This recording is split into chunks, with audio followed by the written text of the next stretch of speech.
Raha ny fampitam-baovao toerana dia somary misaviritaka ihany. Ny fandraisana ny délégation any Maurice any mitondra fanazavana mahakasika izay ary ny tompon'andraikitra malagasy eo aloha ministra ny tanora sy ny fanandajahatena, eo ihany koa ny filohan'ny comité olympique ary ny tale général eo anivon'izany ministera ny tanora sy ny fanatanjahatena izany.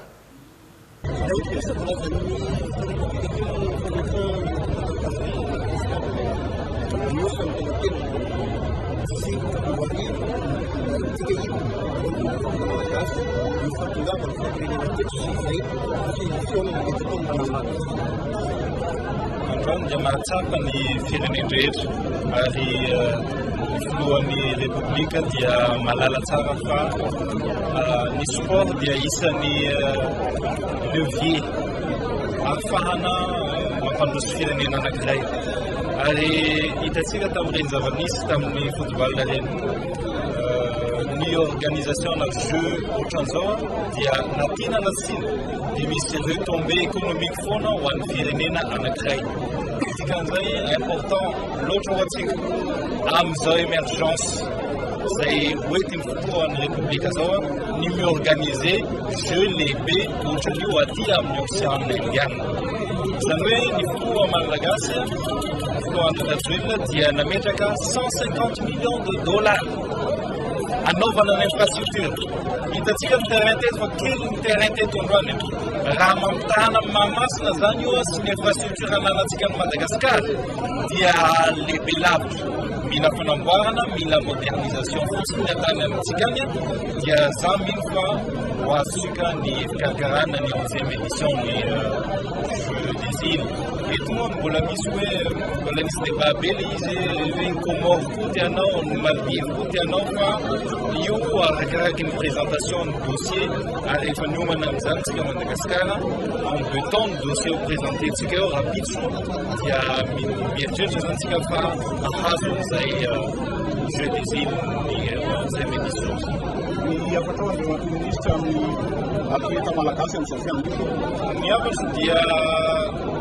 se concentré tanteraka amin'ny jeutsika. Androany koa zany za dia nazava hoe nanina ohatrany hoe vitsikely ny atletatsika. Ny olona makaty zany tsy ny atletan'ny zareo no alefan'ny zareo makaty hatramin'ny jeu rehetrarehetra fa zay foana.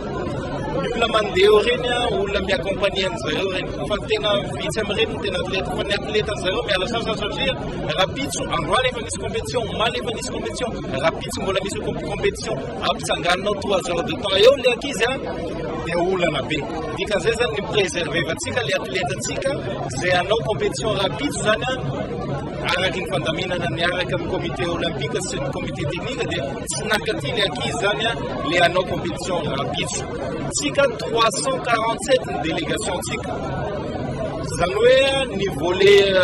jeunesse zareo nataony be dia be dia ny ray aman-dreny ny ankizy koa hitanareo ny olonahatra nataony be dia be koa le ray aman-dreny dia ohatrany hoe marobe fa nisany atleta mitovy tanteraka tsy manana hiary zany tsika hoe vitsikely ny atletantsika nandeha taty. Antonony tsara isan'ny atleta nandeha taty fa niarahana ny fanapaka tamin'ny comité olympique sy ny président fédération rehetrarehetra. Zay zany ny préservevatsika an'le atleta dia hoe manao report fantatsika tsara fa manomboka tamin'ny telo ny fidirana tato amin'ny valo sasany zao mbola ato foana. Dikan'izany raha manao compétition ny ankizy rapitso techniquement zany mahainy zany dolo rehefa mpanao fanatanjahantena tsy possible zany hoe en forme izy rapitso. Zay fotsiny antony sao dia misy koa teny hoe fa nanina vitsikely ny atletatsika tsy atletatsika tsy vitsy. Zay zany no antony fandaminana ara technique tsika amin'ny resaka accréditation dia angamba ny DG no karakara zany dia aleo izy no manambara hoe ina ny zava-misy amin'ny resaka accréditation. Mahakasika ny accréditation tsika maro ny atleta mbola tsy nahazo accréditation tonga omaly ny tenako tamin'ny sivy alina nanomboka nanao ny accréditation efa tamin'ny telo maraina zany vao azo ny ankamaroany accréditation ary mbola misy eo amin'ny 50 accréditation zany mbola tsy azo etsika. Eo amin'ny lafiny sakafo tena somary mbola mikorotana kely ny organisation satria misy ny sakafo hoe alaina hoentin'ny atleta mandeha dia ny organisation amin'izay zany tsy maintsy atao foana mifanaraka amin'izay mety amintsika fa tsy atao foana hoe tsy maintsy mandeha rano dia ny fanaterana any amin'ny site ny compétition koa izay koa somary olana kely satria misy fahatarana foana koa ny tomobile manana olana koa zany ka milafy fitaterana satria ny chauffeur sasany no tena hoe misy heure zany tsahatra tsy miasa intsony izy rehetrarehetra efa nalamina daholo zany zay androany dia natenaina mba hiverenana lafy milamina tsara zany manao karapitso dia tsika moa zany ny accréditation sasany fampiresaka miaraka tamin'ny monsieur le ministre ny président comité olympique teo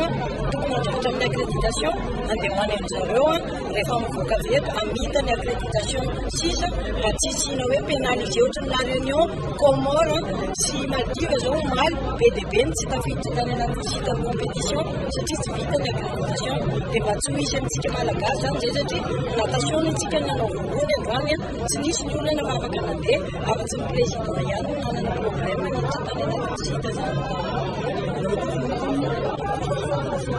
araka nazavany DG teo sy Madagasikara leny ihany amin'izao fotoana izao manana problème resaka teknika